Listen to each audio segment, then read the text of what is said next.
Napas Riana tercekat. Tangan besar laki-laki itu berhasil masuk ke dalam blusnya dan mengusap lembut perutnya. Beberapa saat kemudian tangan itu beralih pada pelindung bukit kembar Riana. Grab. Riana melepas bibirnya. Kedua matanya terbuka dan menatap sayu mantan suaminya itu, lalu menggeleng. Erik menipiskan bibir dan memejamkan matanya. Selama sekian detik, sebelum dia kembali menatap Riana dan mengangguk. Oke, kita berhenti sampai di sini. Lirih Erik, cep. Sebuah kecupan mendarat di bibir Riana, senyuman juga ia ukir untuk wanita itu. Ayo. Erik lantas membantu wanita itu untuk turun dari atas meja.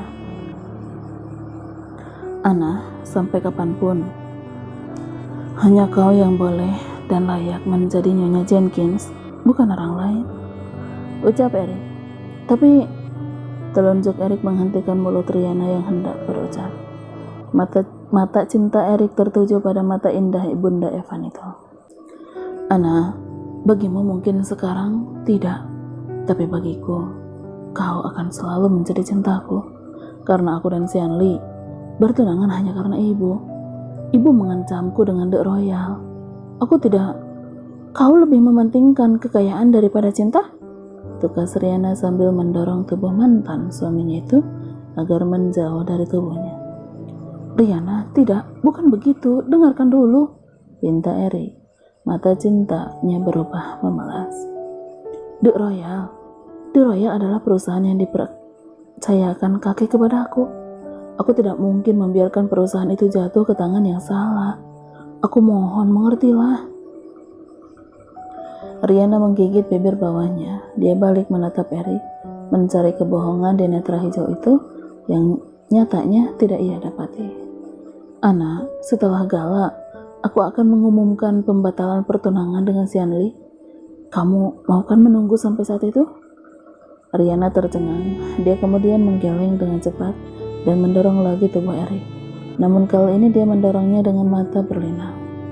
Maafkan aku tidak bisa, lirih Riana. Tanpa pamit dia segera berlalu dari sana. Maafkan aku tidak bisa, Erik. Aku tidak bisa. Aku tidak ingin kembali ke masa itu. Aku tidak bisa, lirih Riana di dalam hatinya. Wanita itu memilih menggunakan tangga untuk menghindari Erik yang menyusulnya. Ibunda Evan itu menuju kantornya dan menyambar tasnya. Tapi saat dia hendak keluar dari pintu ruangannya, pria yang dia hindari sudah berdiri di sana. Ana, aku tahu kamu masih mencintaiku. Tapi kenapa kamu menghindariku? Ada apa? Apa kau tidak percaya kepadaku? Apa? Gagal? Dasar bodoh. Kau bodoh. Pekik Sian Lee sambil melempar bantal sofa ke arah laki-laki suruhannya itu. Maaf Nona, kalau seandainya tidak ada yang membantunya, kami pasti sudah bisa menangkapnya. Alasan laki-laki berjaket hitam itu sambil memegangi dagunya yang terbalut perban. Siapa dia? Apa kamu seperti itu karena orang itu? Benar Nona, tapi kami tidak tahu siapa dia. Dia memakai hoodie dan masker. Alis Sian Lee memakik tajam. Ia mengepalkan tangannya dan membanting bakunya ke sofa. Apa dia bilang sesuatu? Laki-laki itu menggeleng. Tidak ada. Setelah kami pergi ke mobil, kami hanya lihat dia berjongkok di dekat perempuan itu. Tapi kami tidak dengar dia bilang apa. Siapa dia? Gumam Sian Lee. Lalu, apa yang harus kami lakukan selanjutnya, Nona? Sian Lee menipiskan bibirnya dan menghela napas. Apa temanmu juga sama sepertimu? Iya Nona, kami sama-sama ke rumah sakit dan baru saja keluar hari ini. Lalu kalian bisa apa dengan kondisi babak belur begini? Hah? Dasar blow on. Sudah, kamu pulang sana. Aku hubungi kalau aku sudah dapat ide lagi. Usir Sian Lee sambil membebaskan tangannya. Laki-laki itu membungkuk dan pergi dari sana. Sian Lee menatap kesal pada orang suruhannya itu dan melampiaskannya pada sofa empuk yang didudukinya. Ada apa lagi? Kok wajahmu ditekuk begitu? Sian Lee memalingkan wajahnya. tanpa Irwan dengan baju santainya berjalan menghampirinya dengan kontai. Ada apa paman kesini? Tengkar sama tante Wendy lagi? Irwan menggaruk kepalanya yang tidak gatal dan menempatkan dirinya di sofa tunggal yang berada tidak jauh dari Xianli. Lalu kamu sendiri? Tanya balik Irwan. Xianli melengos dan melipat tangannya di depan dada. Bukan urusan paman. Wah, beneran sudah mandiri nih. Biasanya juga kalau ada masalah kamu larinya ke paman. Sindir Irwan sambil tersenyum. Sudahlah, jangan mengganggu. Soal Erik sama Riana lagi. Aku sudah bilang kan, jangan terlalu agresif. Orang laki paling gak suka kalau perempuan terlalu posesif. Ujar Irwan dan memberikan kode pada asisten rumah tangga yang sedang lewat untuk membawakannya minum. Oh, jadi paman mau aku biarin aja laki-lakiku direbut perempuan lain? Begitu? Hah? Posesif? Paman lupa waktu aku kasih dia kebebasan, apa yang aku dapat? Dia akhirnya jatuh di bawah rok perempuan itu. Irwan menggelengkan kepalanya. Xianli sama seperti istrinya. Sama-sama paranoid, cenderung cemburu dan posesif. Sangat sensitif dan tidak mau dikritik. Keduanya juga menolak melihat dampak yang mereka lakukan akibat suatu permasalahan, serta percaya bahwa mereka selalu benar. Itu pula yang menjadikannya sering bertengkar dengan Wendy. Bercerai? Tidak semudah itu Wendy mau menyetujuinya. Syarat yang wanita itu ajukan untuk bercerai sangat mustahil dia penuhi. Akhirnya ya seperti ini jadinya. Selama 25 tahun, dia melampiaskan rasa kesalnya dengan mengencani banyak wanita hingga menjadi habib. Setiap kali dia pulang, kemarahan Wendy yang menyambutnya. Wanita yang dia kencani juga mendapat teror dan tidak jarang berakhir tanpa kabar. Xianli, Erik itu bukan pria yang gampang untuk diatur. Kalau kau terus seperti ini, kamu pasti akan kehilangan dia. Paman, sentak Xianli dengan matanya yang melotot tajam. Sampai kapanpun, aku tidak akan membagi suamiku dengan orang lain. Xianli, dia bukan suamimu, dia masih tunangan. Sergai Irwan terpancing emosi. Napas Xianli memburu, matanya yang bulat dengan satu lipatan mata itu mendelik marah. Erik bukan laki-laki brengsek sepertimu, paman. Xianli, aku datang ke sini baik-baik ya. Xianli memutar bola matanya dan berdecak. Gak usah bohong. Paman kesini karena paman mau suruh aku bujuk papa supaya investasi di perusahaan paman kan? Irwan menelan ludahnya dan memalingkan wajah melihat ekspresi Irwan. Xianli menyeringai. Aku bisa janji bujuk papa supaya kasih dana? Asal paman membatalkan keputusan paman memakai si jalang itu jadi host. Irwan menghela napas panjang. Dia menatap keponakan sang istri dan melipat bibirnya. Xianli, aku tidak menyewa Riana. Aku menyewa Ayu, jelas Irwan.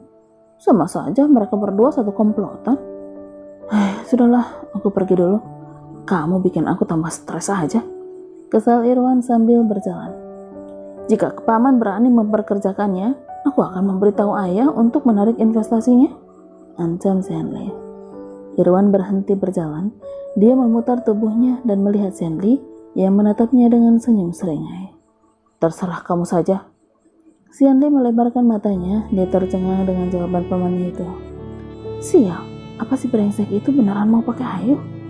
Xianli menggelengkan kepalanya. Enggak bisa. Aku harus ketemu sama Kathleen. Riana turun dari ojek mobil online dan segera masuk ke dalam komplek kosnya yang lebih terlihat seperti kontrakan. Sambil berjalan dan merogoh tasnya untuk mengambil kunci, Riana menuju kamar kosnya. Dari mana aja sampai 2 malam gak pulang? Riana yang masih mencari kunci di dalam tasnya, seketika mengangkat wajahnya. Wanita itu memelankan langkahnya dan mendekati laki-laki yang berdiri di dekat pintu kamar kosnya itu. Mas Dimas? Mas kok di sini? Nggak kerja? Tanya Riana sambil melihat jam yang terpasang apik di lengannya. Kenapa nggak angkat telepon dan balas pesanku? Sahut Dimas balik bertanya. Riana mendesah. Dia membuka kunci pintunya dan tidak mau melihat tunangannya itu. Mas, aku capek. Kita bicara nanti saja ya, kata Riana sambil membuka pintu. Kenapa? Memangnya kamu ngapain aja sampai capek nggak bisa bicara? Riana merasakan sarkasme dalam ucapan Dimas. Ia pun memutar kepalanya dan menatap laki-laki dengan titel dokter spesialis saraf itu. Mas memang tunanganku. Tapi apa aku harus lapor semua yang aku lakukan sama Mas? Ya, kamu memang harus lapor. Terutama karena kamu adalah tunangan Dimas Santosa yang sebentar lagi akan menyandang sebagai direktur utama Sans Media sekaligus direktur rumah sakit Cahaya Medika. Riana menyatukan kedua alisnya dan menatap kesal laki-laki itu. Mas, tapi itu bukan berarti Mas bisa membatasi kegiatanku. Beberapa penghuni kos yang tidak bekerja mulai keluar satu persatu. Riana pun melihat mereka dan segera mengangkat tangannya untuk menghentikan debatan Dimas. Kita bicara lain kali aja, Mas. Kalau kepala Mas sudah dingin dan aku juga sudah istirahat, sekarang kepalaku sudah dingin, makanya aku datang ke sini untuk kasih tahu kamu supaya kamu menjauh dari adik.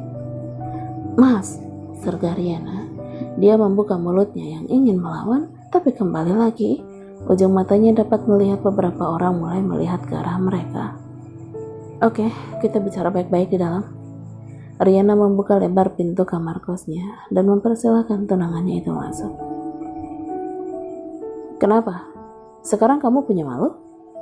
Itu yang aku alami selama 2 hari ini di kantor.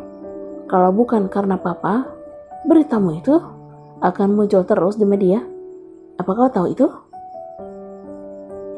Riana melempar tasnya ke sofa dan menatap garang putra sulung Irwan itu. Oh, jadi Mas kesini bukan untuk cari tahu keadaanku, tapi buat pelampiasan Mas, gitu? Trisa, dengan berita di luaran sana tentang kamu yang menjadi tunanganku, apa kamu pikir aku semudah itu menghadapinya? Seumur hidup aku tidak pernah merasa terhina seperti ini. Jadi sekarang apa yang kamu mau? Putus? Baik. Mata Dimas semakin menyala merah. Putus? Gampang banget kamu ngomongnya, Tris. Demi laki-laki lain, kamu dengan gampang memutuskan pertunangan kita? Aku bahkan sudah membelikanmu rumah. Riana menatap lekat netra Dimas yang memerah. Kalau memang kamu malu, untuk apa mempertahankan hubungan ini? Dimas mengeratkan giginya, kedua tangannya dengan cepat memegang bahu Riana. Katakan kepadaku, sekarang apa sedikit pun kamu tidak mencintaiku, ha? Setelah apa yang aku lakukan demi kamu, apa kamu masih belum juga memiliki perasaan untukku? Katakan, Tris, katakan. Cinta. Kalau begitu, apa kamu mencintaiku, Mas? Bukannya kamu membantuku karena kamu juga ingin menjatuhkan Elena? Mulut Dimas tertutup rapat mendengar jawaban Riana yang mensekak mati dirinya. Mas pikir aku diam karena aku tidak tahu apa-apa, Mas? Lanjut Riana seraya melepas tangan laki-laki itu dari bahunya. Kamu dari mana kau? Kata orang, dinding itu punya telinga, Mas. Karena itu berhati-hatilah kalau bicara. Riana kemudian berjalan keluar dan membuka satu tangannya, mempersilahkan laki-laki itu pergi. Sekarang silahkan Mas pulang, aku mau tidur. Usir Riana. Dimas yang terbengong seketika terkesiap. Dia memutar tubuhnya dan memandang Riana dengan mata sendok. Trisa, aku akui aku pernah memanfaatkanmu, tapi aku juga sungguh mencintaimu, Tris. Lirih Dimas yang masih bisa didengar Riana dengan jelas. Kalau Mas tulus mencintaiku, Mas tidak akan mencuri desainku dan memberikannya diam-diam kepada Elena, hanya supaya dia bisa mengkopi gambarku dan mendapat tuduhan plagiat seperti yang terjadi di Jerman. Dimas kembali menatap Riana dengan mata lebarnya. Trisa, kamu tahu itu juga? Sudah aku katakan, Mas, dinding juga bertelinga. Setiap perbuatan buruk, biar bagaimanapun rapatnya kamu menyimpan, pasti akan tersingkap juga, sahut Riana dengan wajah tanpa ekspresi.